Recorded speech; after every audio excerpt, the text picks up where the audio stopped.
Hi, thanks for joining me. Today I'm reading a special Christmas story. Squirrel's Chestnuts. The woods were white on a moonlit night, while Squirrel was sitting by her fireside, roasting chestnuts and warming her toes. It was Christmas Eve, don't you know? Roasting, toasting, how the smell rose, and it made her mouth water and it tickled her nose. Badger was collecting firewood when he smelled a smell that smelled so good. Roasting, toasting, how the smell rose, and it made his mouth water and it tickled his nose.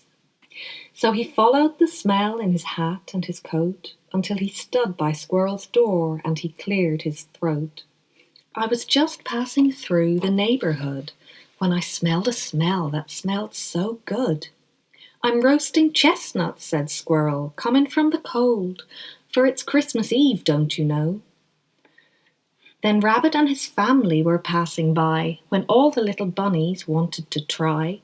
Roasted chestnuts, how the smell rose, and it made their mouths water, and it tickled every nose. No sooner had they sat when a rat-a-tat tapped at the door once more. This time it was a cat. We're roasting chestnuts, now coming from the snow, for it's Christmas Eve, don't you know? Squirrel's house filled up like a Christmas stocking. The chestnuts kept roasting and the guests kept knocking, until someone noticed a terrible smell, a smouldering stink that made them unwell. Billowing, burning, how the smoke rose, and it made their eyes water, and it blocked every nose.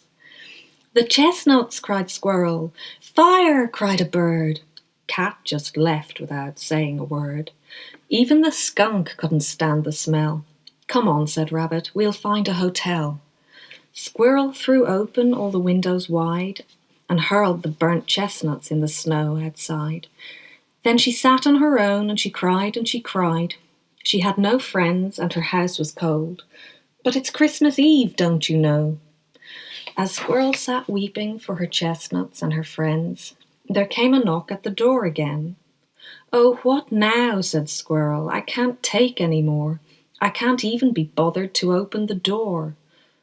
But outside the window a large crowd appeared, calling Squirrel's name loud and clear. In spite of all that dreadful burning, Squirrel's friends were now returning, with cakes and treats, a Christmas feast, an overabundance of food to eat. No more chestnuts, but her heart was aglow, for it's Christmas Eve, don't you know?